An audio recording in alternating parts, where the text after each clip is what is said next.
You ever notice these things on Padre Island? What are they really? It's called dune deer. What is it? The Padre Islander, which you're about to meet, says he may have made these. He may hold the secret to these dune deers. But could it ever really hold a secret about the dune? Here's Aaron Holly.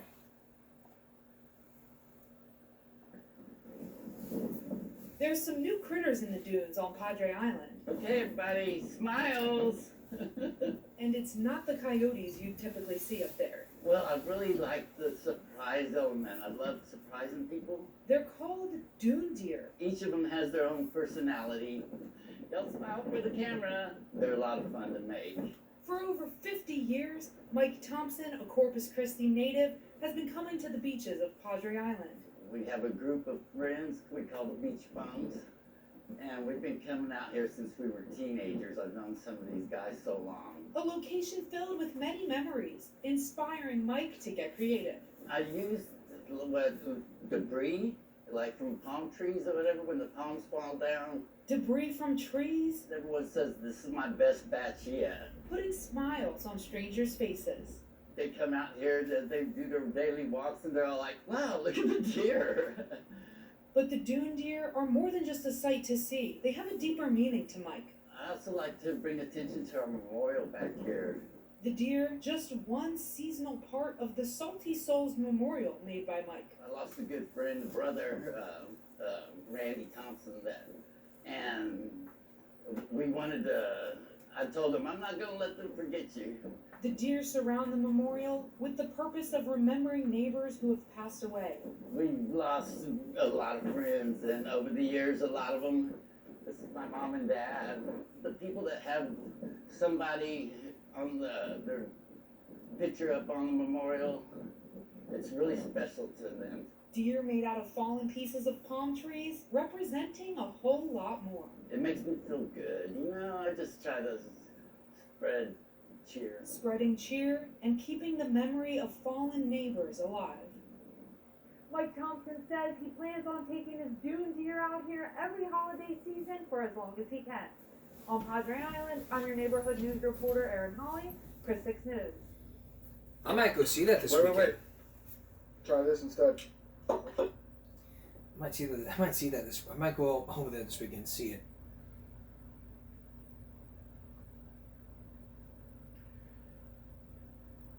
All right. But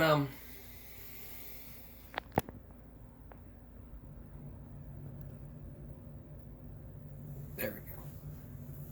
There's things out there we gotta be able to understand. Like, we all know how people feel and all.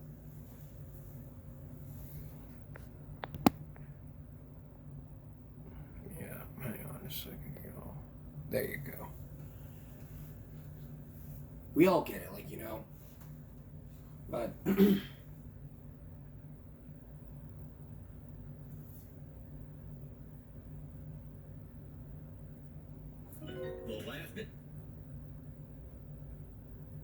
so there's things that you need to. It's like you gotta find something that makes you happy, and I might go do that this weekend.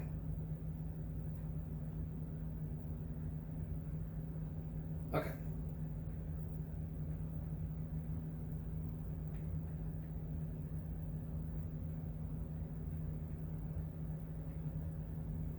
An Orange Grove mom. Let's check out let's check out some hat makers. Annette Hamlin doesn't consider herself the best artist, I love doing the roses. I love doing the sunflowers. but her talent speaks for itself. I see something and I say, oh, I can do that. What started as one has now turned into many, taking everyday cowgirl hats and adding her own creative touch, from big and bold to feathers and sports. Oh, it's very quiet. For the last 2 years, she has allowed her imagination to run wild. I burn hats, I will put leather on them and stitch them. And sometimes those creations taking on a deeper meaning. Her dad passed away several years ago, and I took the back pocket of a pair of his Wranglers and I put it on the side of a hat. That hat made for her daughter Chandler Blair as a way to remember her late father. Annette also incorporating pieces of his shirt. And I burned the verbiage that says my guardian angel is my dad.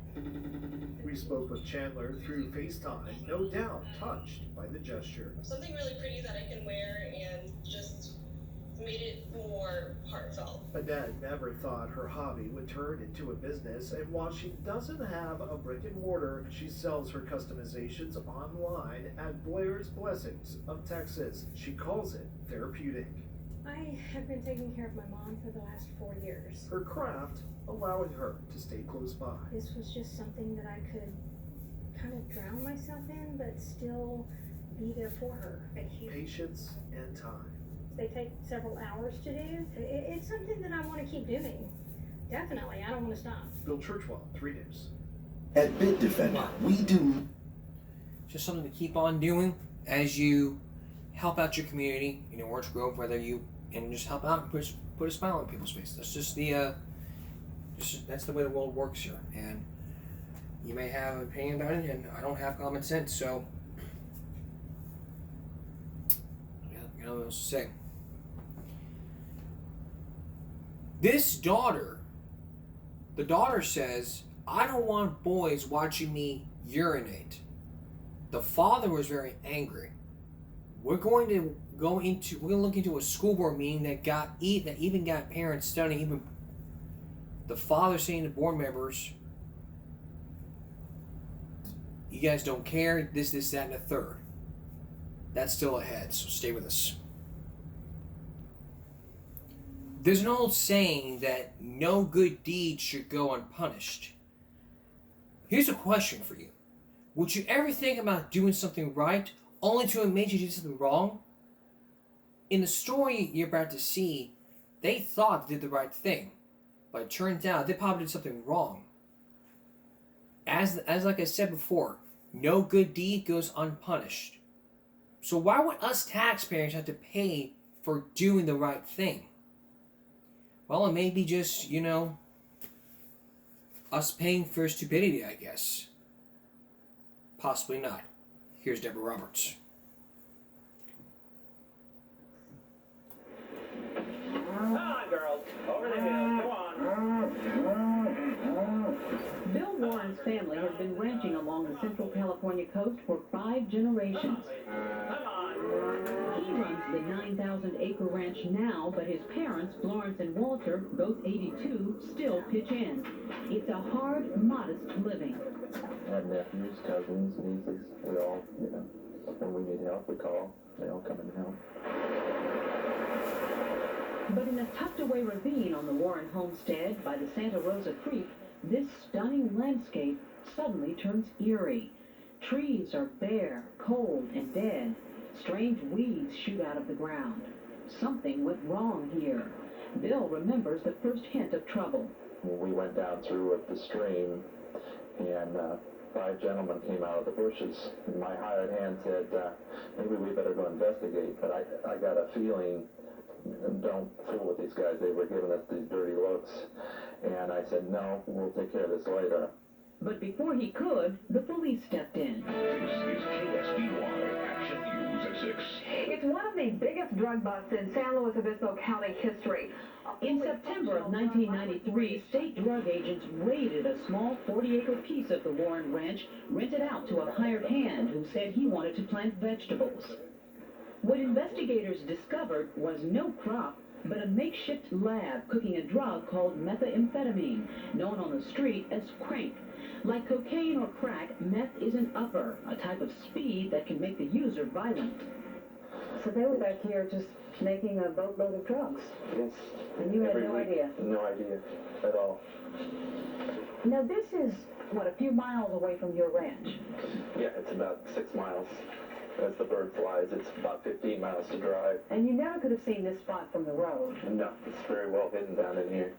which is what usually happens. Police bust a meth lab every 17.5 hours in California, most hidden away in rural locations like the Warren Ranch. And who's masterminding them? State officials blame a Mexican drug cartel called the Sinaloa Cowboys, a gang known for their cowboy clothes and violent way of dealing with those who cross them. They smuggle in chemicals from Mexico, then organize a network of hired hands to set up meth labs on farms and ranches.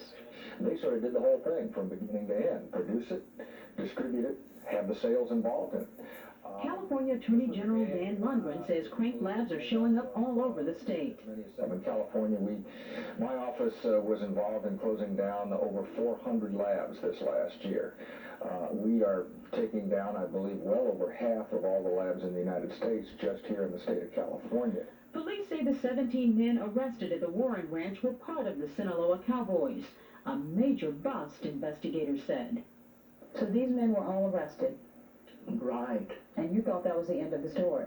That's right. But it wasn't. As it turns out, the Warrens' ordeal was only just beginning. This is the story of a family which tried to do the right thing after what happened here, but found out the laws designed to protect them only punish them instead. And as you'll find out before it's all over, the Warrens will lose land, money, and their faith in the government. At any meth lab bust, like this one at a San Diego County farm, you'll see people in special white moon suits. That's because the leftover waste from cooking meth is highly toxic. That waste killed the trees on the Warren property.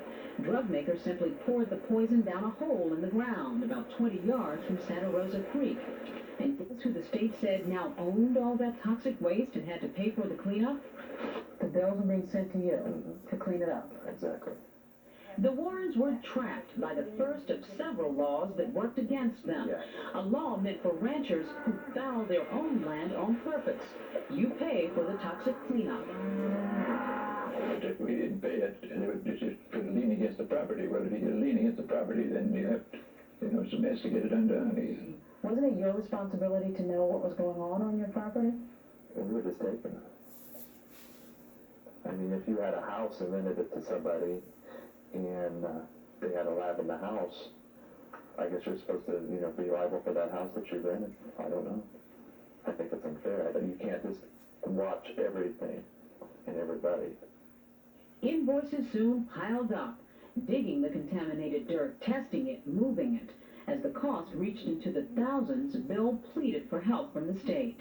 Everybody was sympathetic. I mean, we're sorry. It doesn't sound right to us, but we can't help you. Well, I got sympathy for them, there's no doubt about it, but I come down to the bottom line, which is when you own property, you're responsible for it. Either that, or you're going to turn over the responsibility of that property to the state. But is it right that they should have to pay for what happened when they had no idea that this was happening? They're victims too. Well, they're victims in a sense, but look, it's a telltale sign. If somebody's going to come and rent your property and give you large amounts of cash over a regular period of time with no questions asked, that might raise some suspicion in your mind. It certainly ought to. But the Warrens were suspicious. Remember, they didn't rent to cash-waving strangers, but to a trusted ranch hand they'd known for 7 years. And on top of that, even before the bust, they tried to evict him since he'd fallen behind in rent and the land was now in bad shape. The crops weren't being taken care of. He wasn't bringing checks. He was selling produce, and we knew that, but he didn't have any money to give us.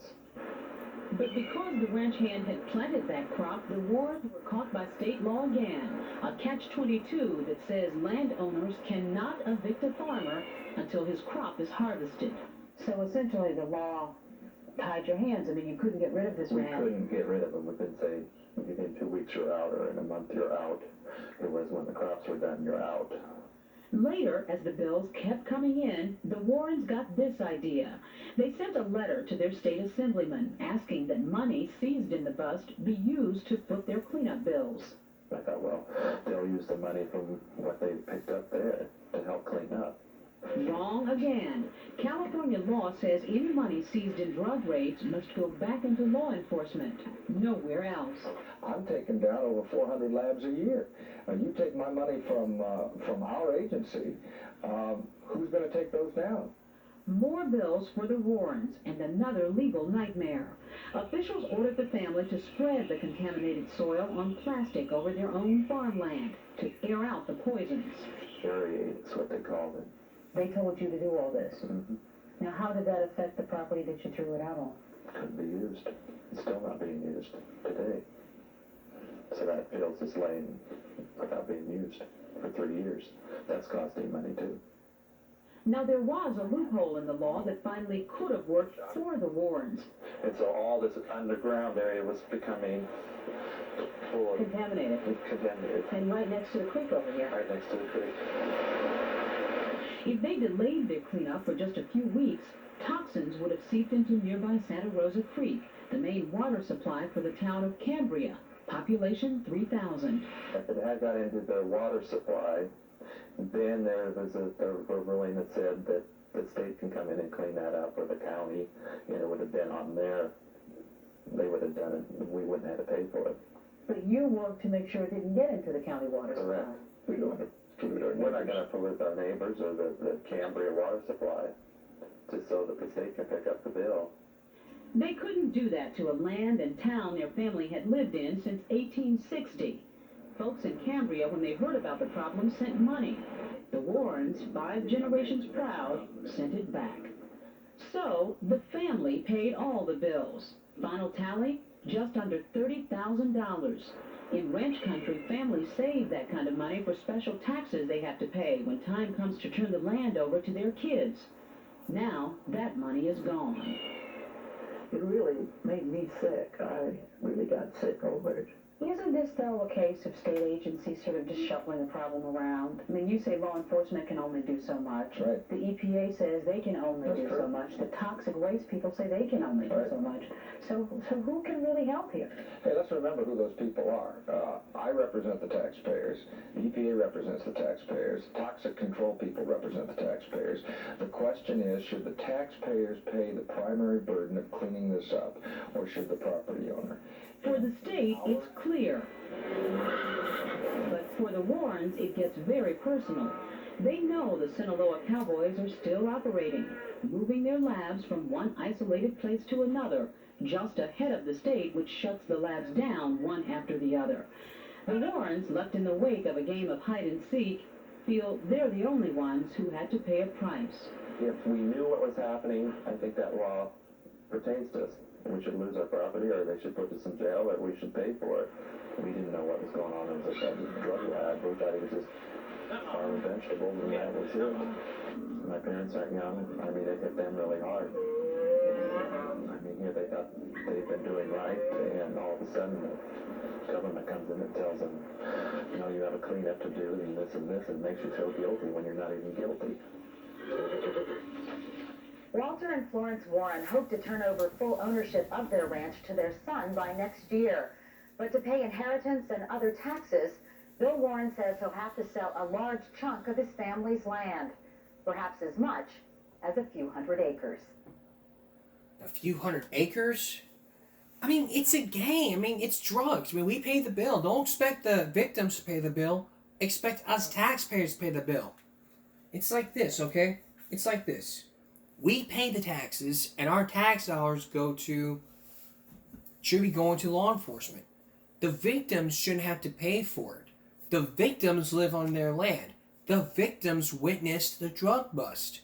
Hence the term, the victims. The victims saw it. The victims shouldn't have to pay. Like if you witnessed a crime and you are a victim. You should not be sitting there saying, hey, let's charge the victims. That way, the other taxpayers don't have to pay a cent. Wrong. Report it to the state. But the state's like, no, we're going to use that money. We're going to take that money for law enforcement. So what the hell is law enforcement to do with... So what the heck does law enforcement have to do with what happened. I mean, it's a drug bust, for crying out loud. Drugs are bad. You shouldn't be doing drugs, period. No ifs and buts excuse about it.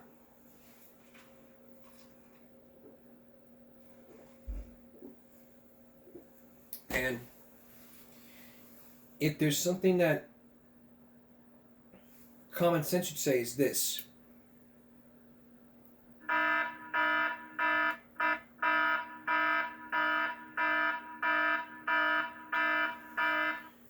Expect us, taxpayers, to pay the bill, not the victims, because they're saving they were going to save their money to go save the land for their children. But that didn't happen because you, Californians, decided to let the gangs make the labs while you bust them. Should we make some changes? Yes. Don't let the victims pay. Let the California taxpayers pay. It's a win-win situation, but that loophole would have meant that if that contamination would have been in that creek water, then the state would have came in and cleaned it, and that bill would have been paid. But it was almost $10,000. $10,000. Almost $10,000. I mean, you have to be on America's Funniest Home Videos, Wheel of Fortune, Jeopardy, to win that kind of cash just to pay off your taxes. Ken James, we're gonna do $10,000. I'm gonna pay the overdue bills from California.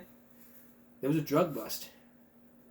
You say the same crap like that on America's Funniest Videos and on Jeopardy and Wheel of Fortune, and Ryan Seacrest would be like, okay. Now, like I said before, taxpayers need to pay, not the victims. That's the bottom line.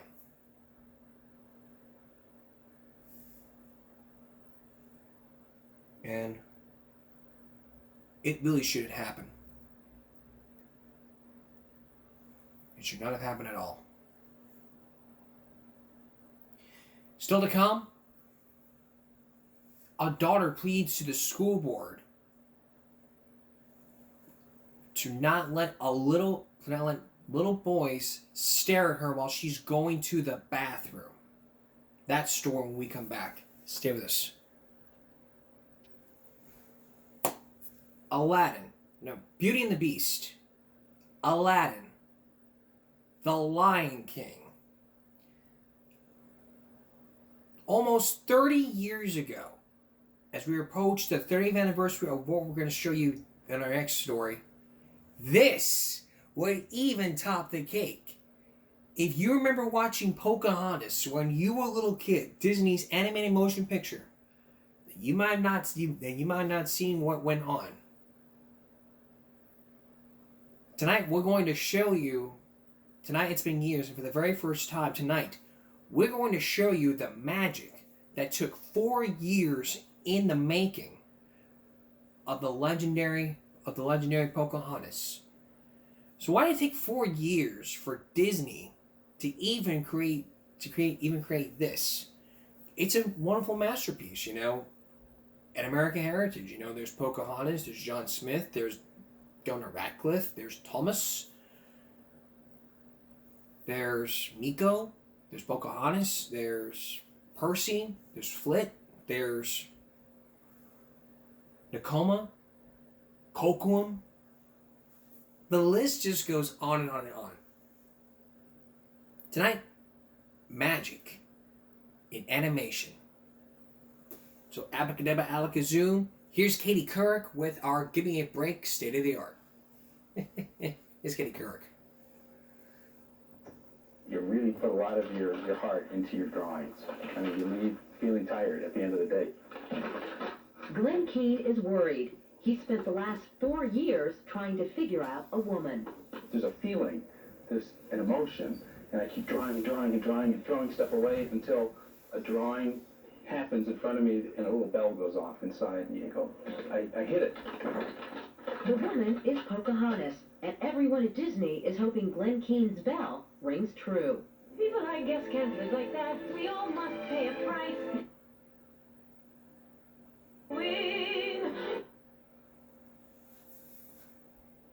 Disney's riskiest animated movie ever. Pocahontas isn't a myth set in some fairy tale kingdom. It's a true story about real people in a real place, Virginia. Animators studied Native American ways and even visited with tribes in the Old Dominion. Just listen to John Pomeroy talk about the character he's animating, Pocahontas' main man, John Smith.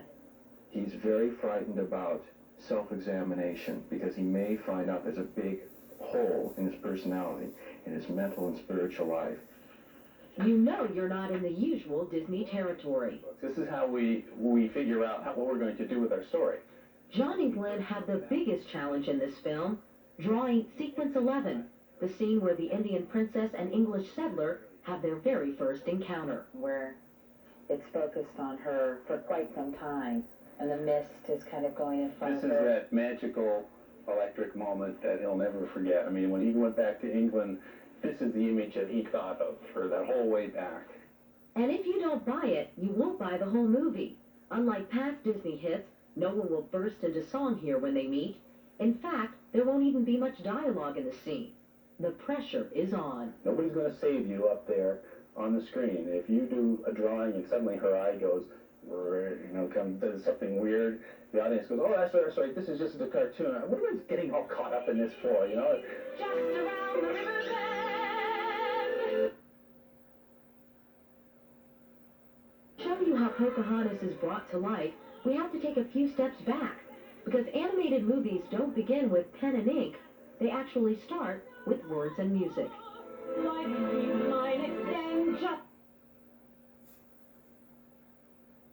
Just around the river bend.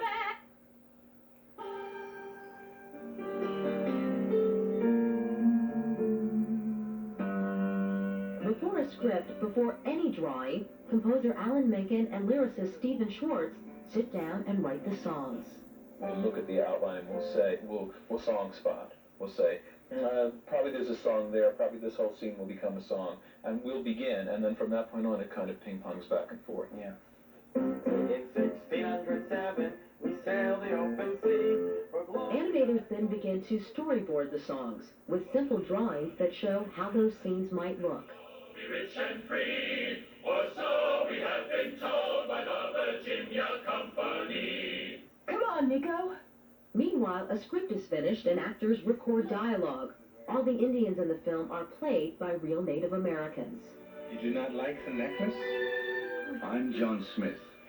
Mel Gibson is the voice of John Smith. You don't understand a word I'm saying, do you?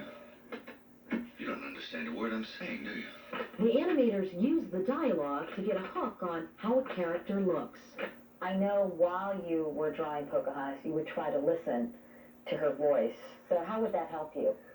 Well, I mean, the tape here, for example, I think this scene, let's see what it is. Flit, he's back. Come on, Nico.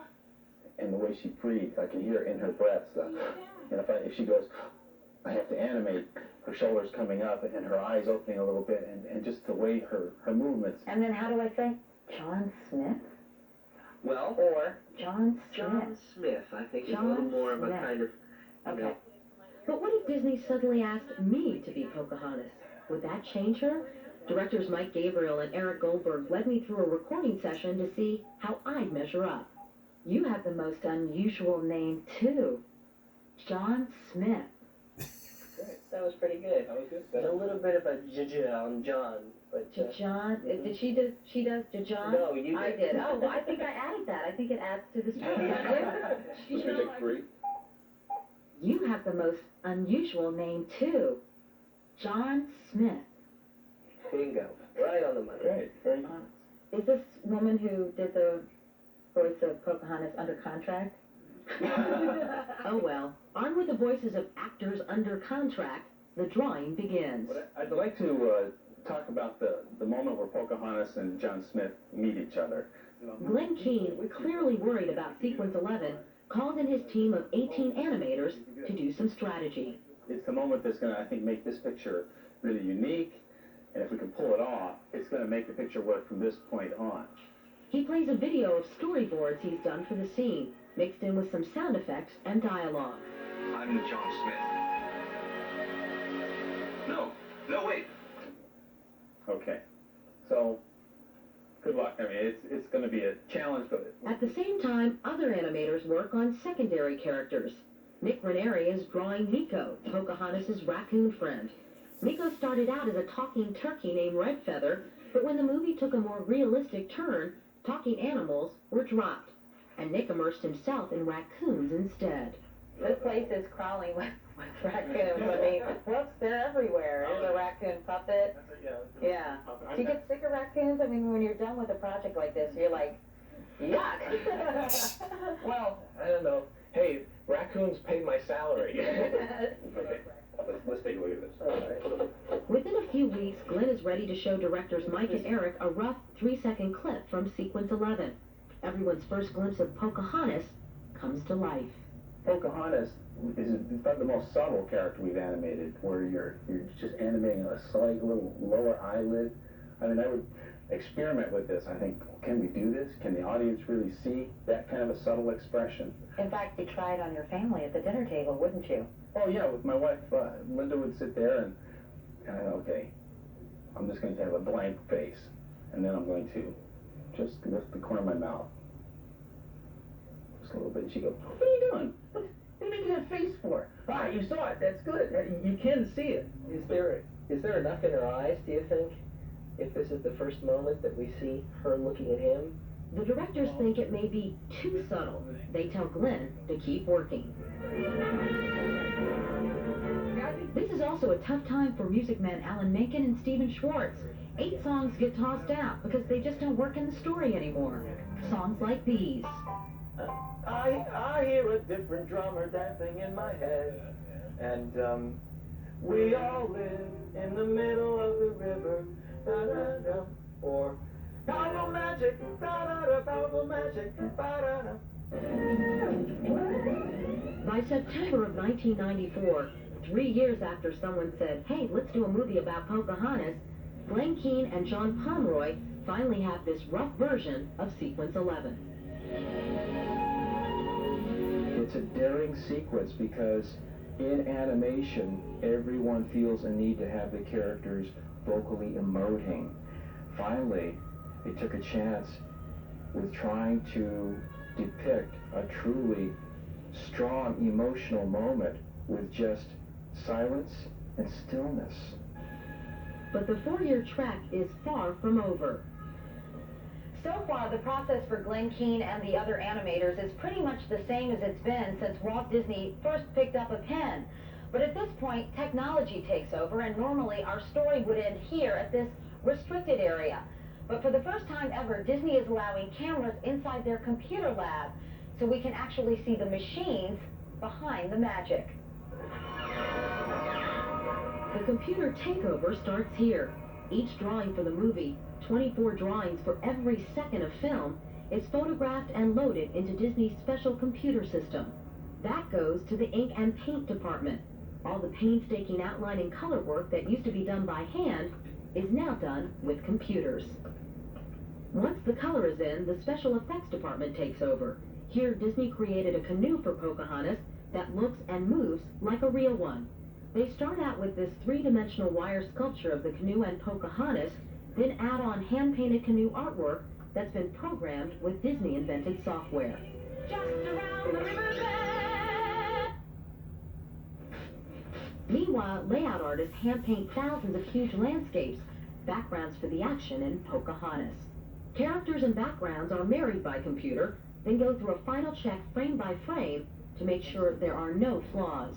In 1607, we sailed the open sea. With most of the animation finished, Alan Menken and Stephen Schwartz supervise final recordings of their songs. The world is like heaven, and we'll all... A monitor with the animated scene playing in time to the music to make sure the singers are in sync. That was cool. Which is exactly the reaction Glenn and John hope they'll get. Sequence 11, the big romantic moment, 4 years in the making, is done, and it's time to show it to everyone.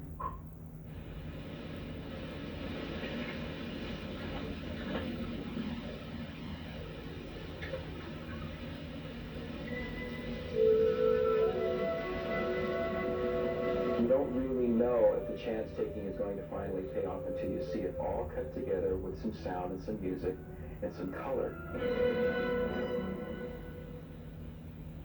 And we watched it, and it worked. Even though we created it, we actually got caught up in the moment, as if we didn't even draw it.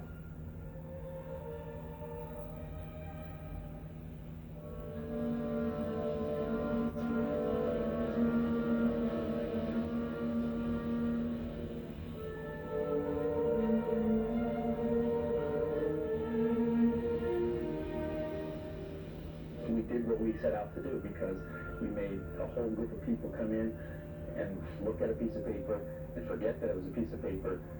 They believed that Pocahontas was a real person. Disney is planning an extra special premiere tomorrow for Pocahontas, outdoors on 4 screens, each 100 feet high, in New York's Central Park. Admission will be free, and it's expected more than 60,000 people will attend. Pocahontas opens nationwide on June 23rd. Even though we're months away, that's going to be the 30th anniversary. And you might say, well, why are you showing this now when the anniversary is coming up in June? Because I hate to spoil it, because we're doing our season finale. We're doing our season finale in May, and then we're going to do our summer stories. So look for that in our summer stories. Like what 60 Minutes would do. So on June 23rd, that will be...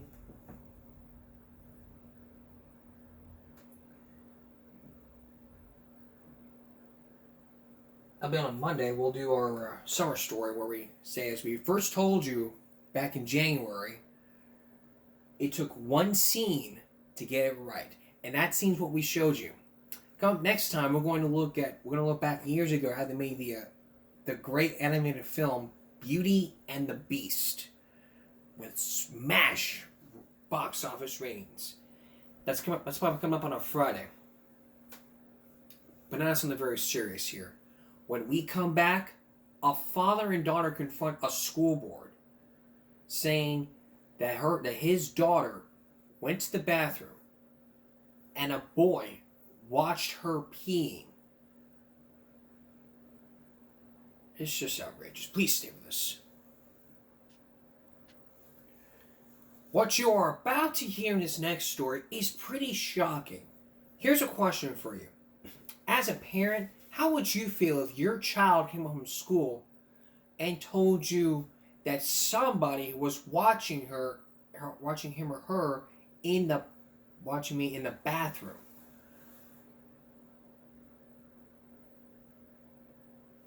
Think about this.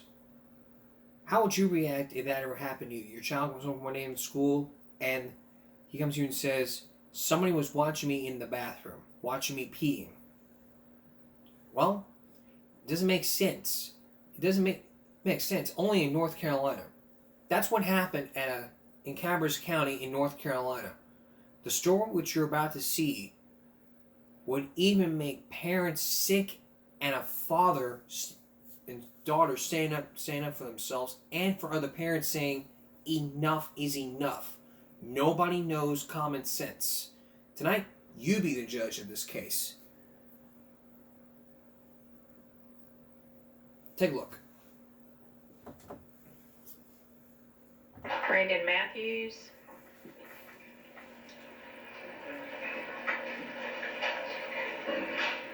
You scared? Welcome, Mr. Matthews. Hey, alright. I see cowards. First off, quit smiling. I wear smile. Okay. All I see, the one girl that went to the bathroom and went to the office to try to have something done about it, they said they couldn't do it because of Title IX, correct? Well, there is something you can do. You could create policy that goes out to the girls that says they can use the staff bathroom. One person on this board with a conversation told me that they can't turn away the girls from the staff bathroom. So why aren't you doing anything? My daughter, right here, sweetheart, tell these people, do you want a little boy to watch you pee? No, No. Why? because it's inappropriate. It's inappropriate. My 8-year-old daughter knows it's inappropriate, and yet y'all sit there silent. One of you told me that your personal views don't align with the views you show to the public. You're cowards. That is not how you do it. That should show every parent in this county that you are not fit to sit on this board. Every one of you. Tell me you didn't say that this is not your job, that it should be left up to the ethics committee. I've heard you say, it's not my job. When it came to the books being in these schools, it is your job to look over who's in charge of catching those books. All you do is smile. Rob, I don't have a problem with you, but this has got to stop, because I'm going to tell you, y'all come up here and talk about vaping and the dangers of vaping. If a little boy follows my daughter in that bathroom and touches her, you will have a new radar of dangers. This is ridiculous. You're opening up opportunity for problems to happen. You either create a new bathroom for those who are confused, or you send them to the staff bathroom. It's a very simple problem. We don't change policy for tens of thousands of people to accommodate. There is no problem what people do on their personal level. That is not my business, nor your business, nor anybody's business. That is their choice. But I tell you what, I want to prove that you're all hypocrites.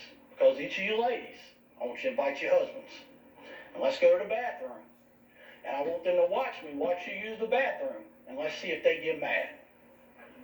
Let's prove to the public the hypocrites that sit on this board. Because I bet you'll get mad when I watch your wife. Your husband will get mad when I watch you. Your husband would feel the same as I would about my wife. Now stand up and do something. You're so scared of losing federal funding, it's ridiculous. Every single one of you is cowards. And we keep coming up here year after year with the same clique. There's one woman on this board that stands up for the people and the kids. That's a role model. Y'all should listen and pay attention. Is why she gets the votes. We won't put a single Laura Lindsay sign out and she'll get the votes. Kenny Workman is the exact example of a man whose feelings are hurt because the right questions were asked. There, I called him out. Thank you. Dang! Well, thank you. It's like, they just don't care. I've had a lot of time to think about, I watched this several times, and believe me, I know it's not funny. It's no joke. I wouldn't even have somebody watch me in the bathroom. If that ever happened to me, you know what would happen? When I was in the middle of peeing, zzz.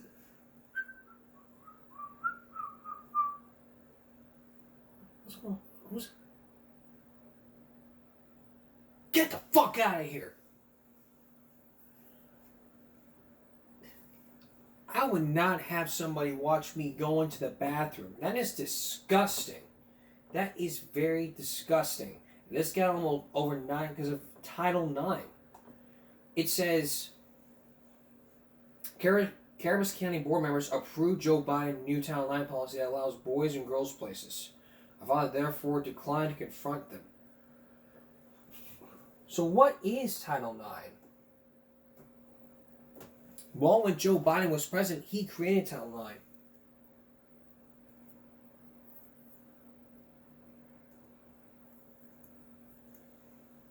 So the law basically means they prohibit sex discrimination in educational programs and activities that receive federal and financial assistance. Admission, enrollment, academic programs, family, athletics, student services, sexual harassment and assault, gender-based harassment. Look on here. Let me show you. Let me zoom in for you. Do y'all see anywhere that says that all males should go into a girl's bathroom? Nobody should. It is ridiculous. And it's one of the first times ever in this broadcast that we ever focus in on something like this. Now let's look at the comments, because I know a lot of people were commenting and had their own personal views. The Father of the Year Award. Yes, agreed. I found this on a YouTube short and had to watch the council's reaction after the father's words. Only to see them swiftly acknowledge claims doesn't make the council look good. Good for him for calling the school board out. The man is 100% correct and they ignored him. This man just became my hero. I love it when men stand up for their kids. The little girl is so blessed to have a man for her father. Those men on the board should be ashamed of themselves. They have shown no integrity. Virginia Beach voted their entire school board out in 2020 for this. This man should be examined of what an American father should be. I salute this father. Okay, well, I salute the father as well. School boards as a whole have become evil. Let's let little boys watch the little girls in the bathroom. We will not lose any funding.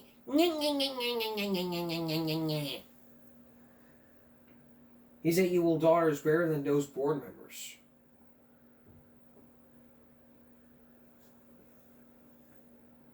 Parents, vote them out. A solid dad with solid logic. I'm proud of this man. It's simple, and Trump has made it known. Defund the teachers' unions and give the power back to the families in the communities. This man says makes too much sense for these cows to understand. God bless that dad and others like him.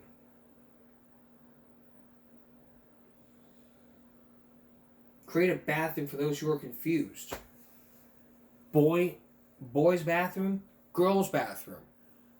Everywhere you go, there's a boys' bathroom and a girls' bathroom. There should not be one bathroom in each hallway. I mean, you worry about losing funding? Well,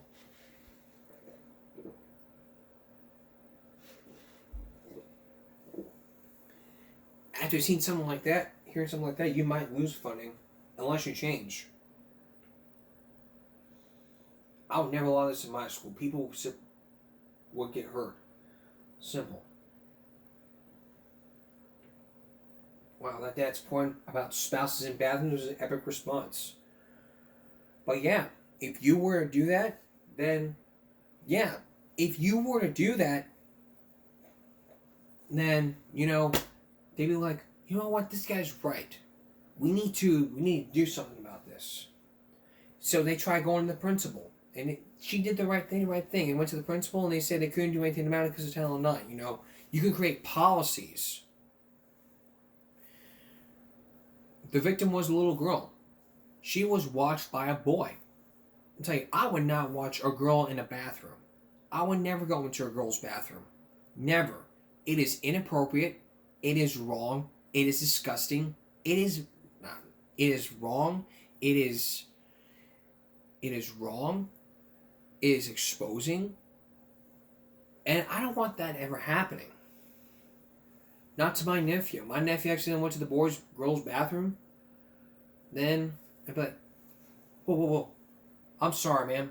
I'm sorry. Sorry about that. A brave father stood up and told the truth. The entire board ought to be fired and fined for allowing that boy to watch a girl in the bathroom. Somebody who's in charge could have done nothing about it. I mean, they went to the principal. That principal needs to leave. And the board members who smiled at this and said, hey, we don't care. God bless that brave man and his little girl. Well said. And this is going on in school districts across the country. I praise the father for speaking up. Yes. Do the grown adults working at said school use the same bathrooms as kids do? Or do they have separate bathrooms? If this is separate, do these adults have to use the same policy the kids have? Every girl needs a protector. And look, I don't want that happening in my school, in this school district. If I heard that happening, you know, what I would have done? I would have crossed the line and called up the community and called the school district saying, hey, you should have done better. You should have said something. You should have stepped on the rug and say, well, it's no big deal. It is a big deal. What if that was a child molester? What if that was, what did the parents say? Like, oh, he's just a little boy. It doesn't matter if he's just a little boy. I mean, you know,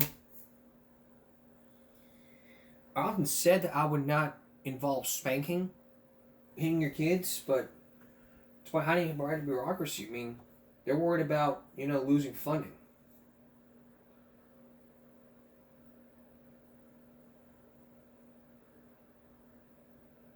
You need to understand. And even a father from 6 months ago. Look at this. Should you get some help?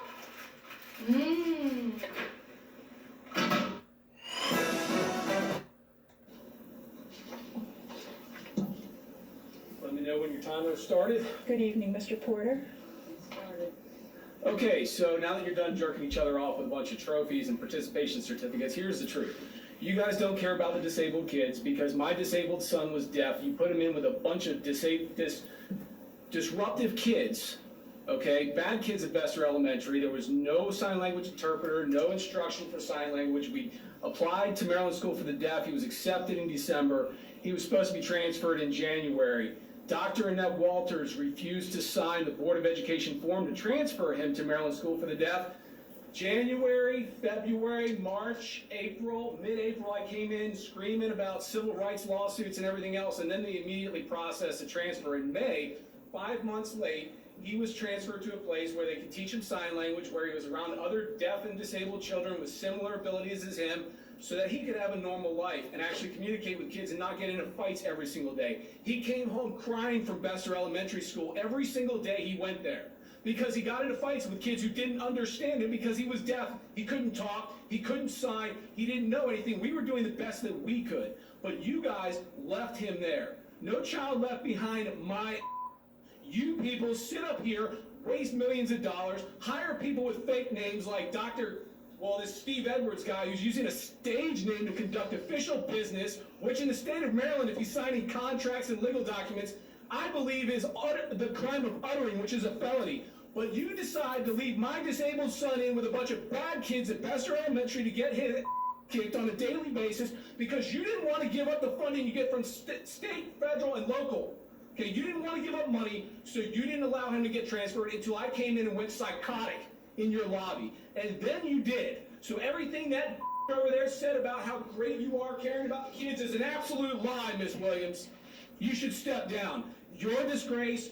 You're a disgrace. I already know about you. You're a civil rights violator. You've been sued repeatedly. You're a disgrace, and you're a disgrace. Mr. Porter. You will not interrupt my time, ma'am. I have a First Amendment right to tell you my opinions. This is the right to redress of grievances in your face, Miss Williams. We appreciate your participation in the meeting, and while I encourage you to address the Board of Education, I will give you time. You worthless fucking cunt. Okay. You tortured my disabled son, and you won't answer for it in a court of law. I recommend that we go into closed session. I'm not at 5 minutes, lady. To obtain legal advice pursuant to the general provisions article of the Annotated Code of Maryland. You're silencing my free speech during my time. I signed up 2 weeks ago to talk, and you're silencing my free speech. Please, and a second. So moved. Thank you, Mrs. Murray. Is there a second?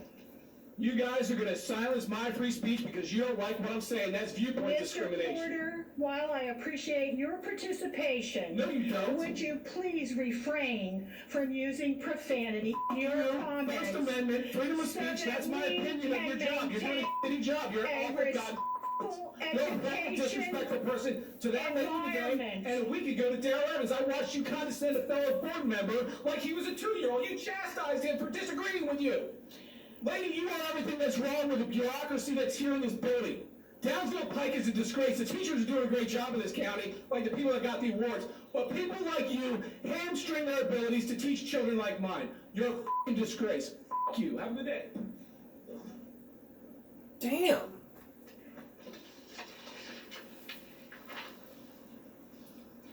What he should have done was said, before I start here, I want to say, if I use any profanity here, I'm very sorry. Then it would have accepted the apology saying, hey, that's alright. Sean Porter erupts during the public hearing for Washington County Board Education meeting in the state of Maryland. They pulled this crap at me and my son because it was from a deaf child. I mean, look, there are things that we get here. I mean, we get you're pissed off, but the father in that last one handled perfectly. He didn't use profanity. He was upset that, what happened. But we have to understand where we're coming from here. We get it. But you don't need to use profanity. If you're that angry about something, then don't go out of your way to escalate use profanity. I get it's freedom of speech, but, you don't want to be kicked off the board for using profanity. And they do have rights. So, it's just that simple.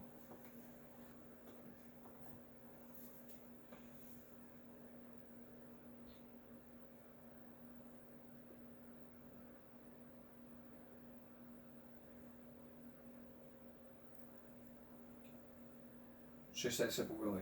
We're going to take a break. Back in a moment. We're already approaching this. We're going to end the second week of 2025. And y'all might have a New Year's resolution. Some people might say, I'm going to exercise. I'm going to diet. My resolution is always to clean up my community. That's my resolution. But driving is really the issue here. So here's Katie Jeffries with our driving me crazy. As we are wrapping up 2024, we all like to set some goals for the new year. Weight loss is a popular one. Maybe you want to work out more. But have you thought about your driving? Because some of you need some work. One of my resolutions will be to actually do these videos more than once a year. Sorry. I got 2 kids and a full-time job. I'm tired. Cut me some slack. Damn. I will try to do better in 2025, so get off my back. Driving resolutions. Here we go. First, I-10. I don't drive I-10 often, but when I do, I always remember why I hate it. Goodness gracious, the construction and the random lane swerves. It is the kind of road where you have to turn the radio down just so you can focus on the driving. And don't even get me started on the cracked windshields. 2025 has got to be the year we wrap this up. Let's go! Next, town center traffic. What are we even doing? I'm not even sure what my resolution is for the area outside of don't go. The weekend after Thanksgiving, we actually had a story about how people got stuck for 3 hours trying to get out of the town center. What did you expect? It is backed up on a Tuesday at 2 p.m. Did you think Black Friday weekend was gonna be better? It's not even the drivers that get my grievance with this one. It's the people who built it. I'm all for commerce and jobs, but if you're gonna keep building restaurants and shops, you need to add a road. Fix it. Next, don't even get me started on the potholes. One popped up in my neighborhood so deep that when I hit it, I think I saw Narnia on the other side. Someone actually put a clown head in it for Halloween, and that was pretty good. Maybe in 2025, we should start decorating them. It would at least give us something to look at while we pray to the gods of asphalt that they get fixed. Next, the I-95 interchange on the north side. Come here. I want you to get in close for this one. Here. How long does it take? If this project was a kid, it'd almost be done with elementary school by now. And probably the class bully. Raise your hand if you've been personally victimized by this construction. I get that you've had delays. It's a massive project. You found bones in there at one point. But is it cursed? I would like to see this in my lifetime. Speed it up. Next, Blanding Boulevard. I really don't have any resolutions for you.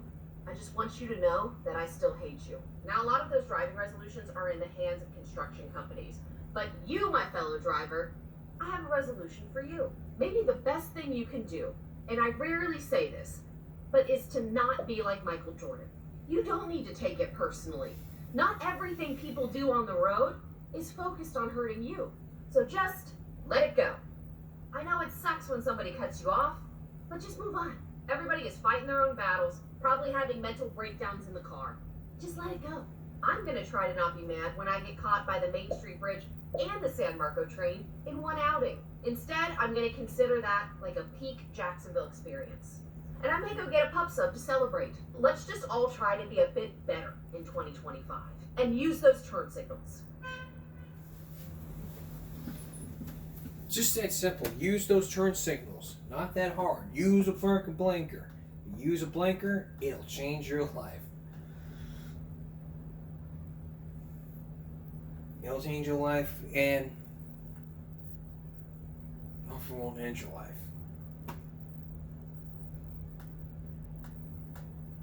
Alright. I'll be back in just a moment. There's nothing better than watching little kids graduate. But think about it, you're sitting up in the audience, you watch your child graduate, and you guys is black, has an orange shirt. He goes, after the whole, good morning, parents, got to do, boys and girls. It's like, shut the fuck up. And you guys are like, hey, no thank you. Come on. Take a look at this. We're going to look at it in a little Bill video. Good afternoon,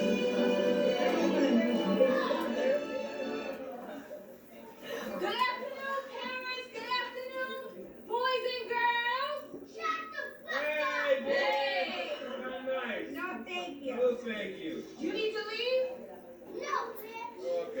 Oh, yeah, he's out.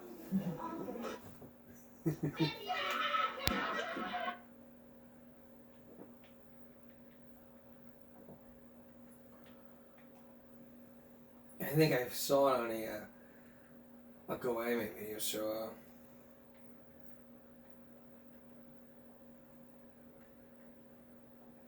there we go. There it is. 6,000 views.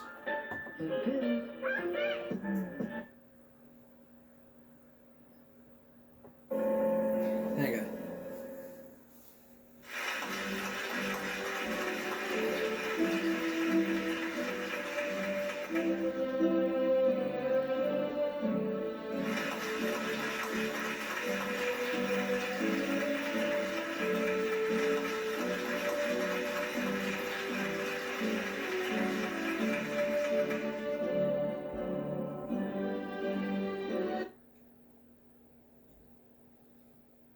Good afternoon, parents. Good afternoon, boys and girls. Shut the up. Hey, little Bill. How dare you use that kind of language? That is very rude. I will not allow that in here. Do you need to leave? No. I'm very sorry about that, ladies and gentlemen. Oh. Little Bill, how dare you use those dirty words? That is very disrespectful. You don't ever use those words. You don't ever talk to anyone like that. That's it. You are grounded for 2 weeks, and you will not graduate with your classmates. You will go apologize to everyone, and then we're going straight home. Well, little Bill, do you have something to say? I'm sorry, everybody. Thank you.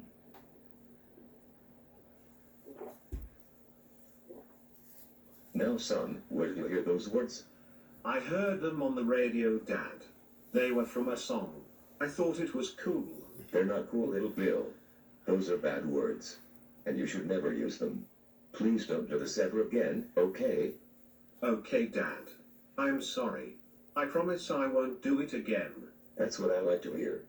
However, you are still grounded for 2 weeks, which means no TV, no coloring, no going outside to play, no going to your friend's house, no playing with your toys, and no playing with your brother and sister. You will stay in your room and think about what you did.